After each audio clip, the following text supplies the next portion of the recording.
This is the Best or Worst podcast.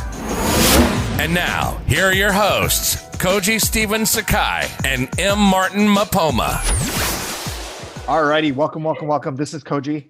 And this is Martin. And this is the Best or Worst podcast. This is our Thursday edition, so it's the second episode. If you haven't listened to the first episode where we got to know David, go back, listen to that. It came out a couple days ago. Check it out. You'll find out we had an awesome conversation, interesting conversation around race and speeches. I've never thought about speeches before, so that was really interesting to think about. But today we're here to ask about the best or worst moment. You know, which is surprising, Koji, because you're a writer. I don't know. I'm wrong here, but you're a great writer. I feel like speeches would have been a part of it. Monologues for sure, but I don't know.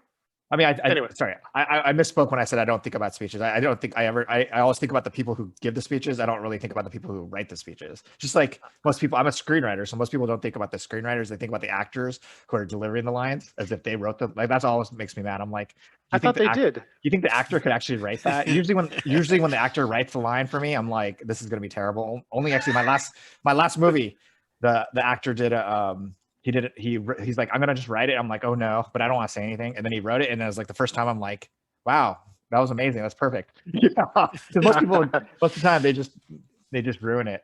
But sorry, Martin, go ahead. No, I was just gonna say that's what I was gonna say. I figured you'd written speeches before. But anyway, so we talked to David in the last episode, and what do you want to hear, Koji? Because I know David has a little bit of both, but I think I want to hear his best. Well, why did you just ask me what I wanted when you just answer it yourself? No, that was just my opinion. Oh, okay. Koji Stephen Sakai. What would you like to hear? I'll go with you. I want to hear his best. Oh, okay. Now I feel bad. So, David, we want to hear your best moment. And obviously, one caveat we always say is that don't pick, when you met your spouse or when you had children, because those are obviously the best moments of your life. But something that is something that's a little bit different, unless those moments are unique, of course. So, David, what is your best moment of your life? All right. Well, this is a little bit of a long yarn, a bit of a shaggy dog story. And this was kind of the story. I could have told this story as the worst as well. And I think the point is that I make kind of a habit out of, I think over the years, I've kind of made a habit out of thinking about good leading to bad things leading often to good things. So this led to a great moment, but along the way, you're going to be like, we asked him for his best moment, and this doesn't sound good so far. So I was in Alabama. I was in Birmingham, Alabama at this motorcycle and car racetrack with my best buddy from college and his son, who was at the time, this was a few years ago, at the time he was probably in 7th grade. Or 6th grade, and my daughter was down there with us, and she was a freshman in high school.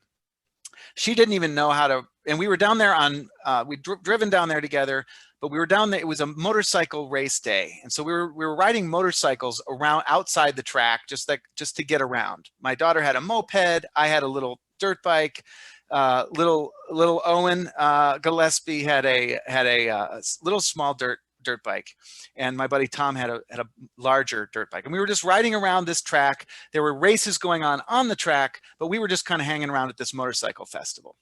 And my buddy Tom, this was late in the day on the first day we were there, or the last day that we were there. We were just following him around, and he came up to this edge of the woods, and he saw this path down there, and it's the path where they do like what do you call it? Like off-road motorcycle racing. Enduro. Enduro stuff. Yeah. Like down in the woods, like they race through the woods. And so he looks back, and his son was behind him, and he just goes down in the woods on his motorcycle.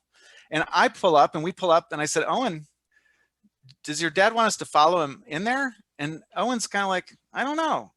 Probably, because my dad always wants us to do cool stuff. So, and his dad always does want us to do cool stuff. So we go down there, and he and I are on little sort of dirt bikes, but my daughter is on a 1968 Honda moped. Okay. With tires like an inch thick, and three gears. And so we just go down this dirt path, down this hill. And you can't imagine how hilly it is and how woodsy it is. It sounds like we're in civilization because there's a racetrack there. But as soon as we get down in there, it's like we're in a primeval forest. And we're riding around and it's really hilly and we're going up hills and down hills and over, through trees. And pretty soon it's like, how long are we going to be in here? How long is this trail? And my daughter keeps crashing. At one point, I actually remember looking up and seeing the bottoms of her shoes because she was rocketing headfirst into the forest and thinking that can't be good. And she gets up and we get her motorcycles or moped started and it's just like, we realize this is not where we should be. This makes no sense. We shouldn't be here. But we keep thinking this trail's got to end. How long could it possibly be? It's right by the racetrack. Well, a half hour goes by and we're still in there and it's agony. And sometimes I have to run up the hill, down the hill and grab a motorcycle and ride it up. We're covered in sweat.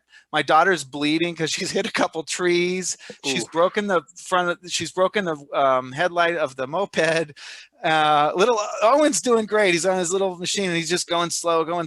But we're just like, man, and it's starting to get dark. Where's Tom this whole time? Good question. That's what we wanted to know. We didn't know. We just had no idea. What he had done was he'd gone through this whole course, and because he had a huge motorcycle and he'd gone through it really fast, but he didn't think we were following him. He had no idea we had followed him. He thought we had gone on and done our own thing. He definitely didn't want us to be in there, but we didn't know that. We were just like, where did this guy go? And so we keep going. It's getting dark. We keep crashing. By now we're all just like, we're sweating profusely, like we're panicking. We have to get out of there, and we haven't seen any signs of civilization for a while. So it gets so dark that at one point I said to Owen and Scout, my daughter, I said, guys, if it gets really bad, if it gets too dark, it's okay. We will just park these motorcycles and we will walk out of here. It's fine. And that seemed to calm them down for a little bit. Goes on. Now it's dark. And Owen just said, at one point, Owen just took off his helmet and threw it. And he said, it's too dark. We're not going any farther. I can't go any farther. This is just terrible. So we start just walking out. Now it's pitch black. We are in the middle of a primeval forest in Alabama in the pitch black, having no idea where civilization is or how long we're going to be in there. Like it was, and I'm trying to keep these kids calm. I'm trying to keep myself calm. Meanwhile, my buddy has been searching the entire property. He can't find us anywhere. He goes to complete panic. He thinks we've all been kidnapped and killed or something terrible has happened. He's now getting in touch with like the National Guard and the state police to get helicopters and like ATVs out. And we're walking and walking. And I try to say one more comforting thing. And I say this to my daughter, Scout. I said, Scout, look, it's warm tonight, and if we have to spend the night in here, it's not going to be the end of the world. At which point she just bursts into tears. And sixth grade Owen says, Dave, not helping. So we keep walking and keep walking. Finally, we see some signs of civilization, and we climb this like almost a cliff to get back up onto and my God, there's RVs and motorhomes and the campsites and there's people, and we walk into this place and these guys are all sitting around drinking beer like after their race day, and we don't even realize how ridiculous we look. It looks like we've been in a swimming pool. I've never been this sweaty in my life. We are all covered. We all have blood streaming down from different parts. Just look like the creatures from the deep, and they're like, do you guys need help? Do you need water? Yeah, we each just chugged like 10 bottles of water, and somehow we borrowed somebody. Oh, the other thing was we didn't have cell phones in there. We didn't have any cell phones. There was no cell phone. So we borrowed somebody's cell phone and we called my buddy, and he was like beside him. He was as you would be if you'd lost your child and your best friend and your best friend's daughter. He was out of his mind. He said, don't go anywhere. He drives up, he gets out of the truck, and he comes at me like he's going to punch me in the face. And the kids kind of panic, and the people in the RV are like, what just happened? We are now in some sort of episode of a complete horror show. And I said, go, whatever we're going to do, go behind the truck. Like, if you want to have a fist fight about this, I'm mad too, you know? And so we go behind the truck, and he just bursts into tears and falls on the ground. And I like kneel down next to him. I'm like, it's all right. It's okay. It's all right. And he's just like bawling. So Wow. we pull it together. We get the kids in the truck, and we see, this is my best day ever. We get the kids in the truck, and we go back to the campsite. And this is when it starts to become the best day ever, because now we are all just completely wrung out. We're hungry. I'm so thirsty for beer that I can't even tell you. My God, that first beer tasted so good, and so did the second and the third.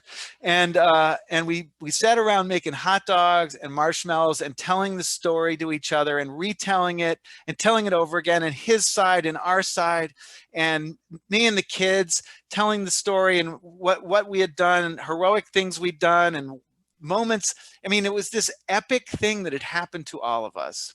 We had survived it, and we were now bonded, the four of us. And, you know, I don't know if you've had this experience with kids or whatever, but, you know, when you realize that you have attached your kids, I guess, you know, you see it with your kids with family, but it was like, I understood that by going through that together, Scout and Owen were now like brother and sister.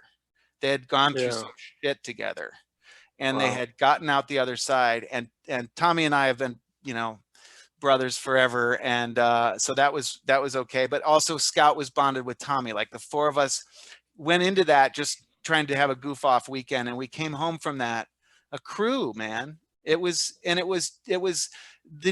evening, I was just so ecstatic. I just remember just not wanting to go to bed. I think we were up till 2 a.m. because we were just laughing, and it was so fun and funny that we'd gotten through this. But it was a profound moment. And it's kind of I have this passage in the book that I might read, that also underlines the theme that we're talking about here. Please do.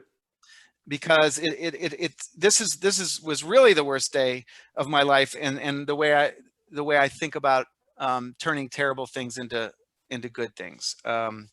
And so this is written mostly about when my mother died when I was young. I was in college. It says, what do I know about grief? I know what everyone knows about it. I've had a chance to see it lately at close range and with sufficient remove. Grief should be called sadness-induced insanity. When you're grieving, every decision you make, you'll second guess later, muttering, what in the world was I thinking? You will walk into a convenience store with a porcelain coffee cup in your hand. You will nearly get hit by cars because your world has been so spectacularly destroyed that you can't believe everyone in Chicago doesn't know to stay out of your way. They didn't know the Hindenburg exploded? Had they been living under a rock? Grief might also be called wisdom. It's in grief that some acquaintances become your friends and some friends become your family because you have been too distracted to sort those things out as you went along. My college roommate became my best friend one afternoon in the basement of our house shortly after my mother died by shooting 50 games of pool with me and asking me 100 questions about what it feels like to have your mother die. That very same week, it must have been, my girlfriend's mother became a mother of mine, and my mother-in-law eventually, by filling her wine glass all the way up, leaning back and asking me, so, tell me about your mother. That was a good week. Grief might best be called God. Grief demands truth from those suffering through it and from those hoping to help. It exposes their egos and their lies, white and otherwise. Grief reveals everyone's limits, including those of the dead, and in doing so gives everyone one perfect shining chance to forgive everyone for everything. Everyone should take it. Grief reduces politicians and other celebrities to their properly plain status as someone we don't love, And grief exalts everyone we do love, dead and living, to where they belong, up in the sky. For however long we remember to hold them there, together, despite their madness and limitations and clumsiness and bad timing and vulnerable points of integrity and unfair judgment that finds us wanting too, wanting and beloved. Wow, that was Wow. really powerful. That was I love great. it. Yeah. That was amazing. How old was your daughter during this incident? That escapade, she was a freshman in high school. Yes, I thought. Yeah, Okay. yeah, she Man, was I a can't- freshman in high school. And the whole time she was like, oh my God, I'm sitting here at a stupid motorcycle thing in Alabama when all my friends are partying in Chicago. So we got her attention. I kept waiting to hear the banjos playing. It was close. It was like that. I tell you what, dude, it's crazy. It was crazy. Man, if you saw Burt Reynolds on a boat, you'd Run. run the other way. Yeah. When you think about that is- that incident, how does it? What kind of lessons did you learn coming out of that whole experience? I mean, I didn't learn a lot of logistical lessons. If I was good at learning those, I probably wouldn't have ever gotten into an incident like that at age Sure. 49 or whatever I was in the first place. Because it was kind of a perfect storm. Like it was ridiculous that we didn't have cell phones. What was he thinking, though? I have to ask it before I forget. He was thinking this. And that's what my family wanted to know. Yeah. He was thinking that there was, first of all, he knew what was down there. So he knew that there wasn't even like a close one that we would, could, or should follow him down there. But we didn't know what was down there. So he was like, I'm out of here. And he says he signaled Owen, like, don't follow me down here. But Owen didn't see that. And I was 2 motorcycles back bringing up the rear, so I didn't see it. So he just thought, I'm going down like into the ocean here. And these guys are obviously not going to do that. They're going to just ride around the track and meet me back at the campsite. Yes, better communication would have been good, but in his brain, there was just like no chance that we would follow him down there. So, oh my God. So then we did, and that's why he still had no idea where we were. It never occurred to him that we had followed him down there. He was like, really? Never even occurred to him. He was like, no, wow. They went somewhere else and they got eaten by something. What have you learned? What kinds of things did you learn from this experience? So what I learned from the experience really, has to do with what I'm telling you, which is that, if you go through hard, scary things together with people and you survive them, it bonds you together. I mean, that, it does. I wrote a book with a guy who was dying of cancer, and he was an Army lieutenant. He was really an admirable guy, and he and I came to agree that the best parts of his book were the worst, the funniest and most exciting parts of his book were like the absolute worst parts of his cancer treatment. Like there was this one moment where he just like had to get an enema, and they turned him upside down, and they turned him upside down again, and it was like, and he and I agreed that like the worse the situation, if you survive it, the funnier the story you have on the other side. If you like to be funny, and if you like tall tales, and you like to sit around telling tall tales, reason this pandemic has been so horrible, like you go to your spouse or your friends, like, what's been going on? Nothing's been going on. We've experienced nothing together. Yeah. Every day is Groundhog Day. We don't even have like, I broke a tire in a pothole to tell each other. Like, it's horrible. I'm looking forward to some more of that. Wow, that's crazy. That's crazy. David, this has been amazing. This has been a lot of fun. It's been fun. Yeah. I love your format. I was worried about it. I was like, I don't, this is sharing with strangers.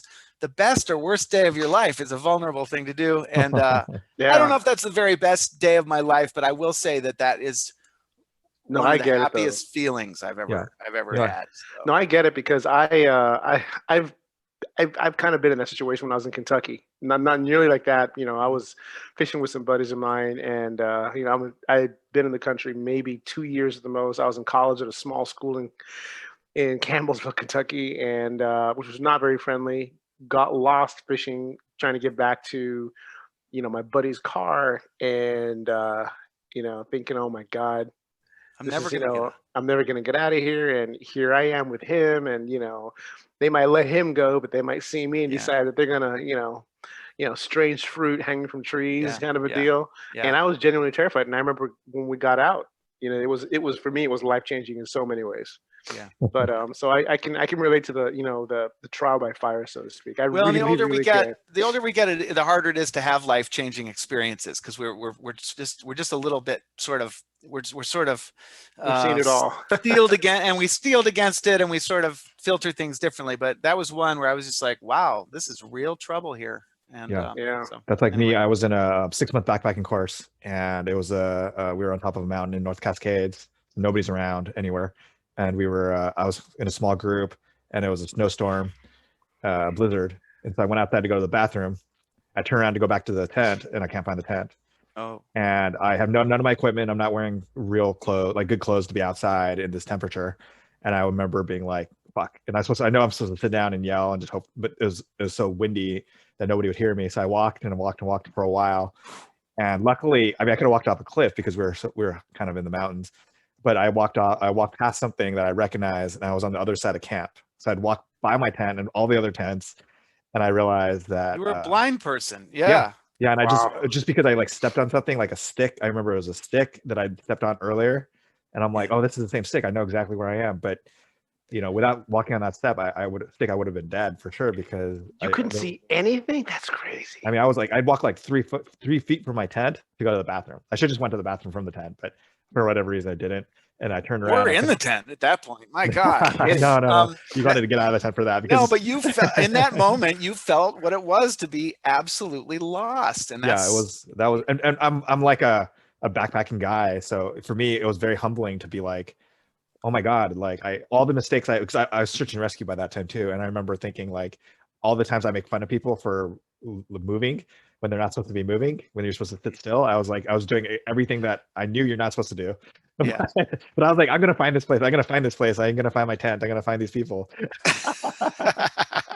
Wow. yeah.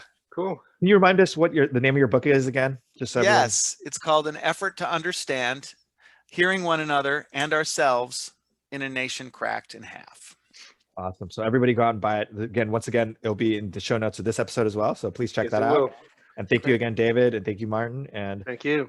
we'll see everybody in the next episode. It was Bye, so guys. nice to meet you both. Thank you so Yeah, it was much. great to meet you too, David. All right. Thank you. Take care. Bye, Okay. guys. Bye.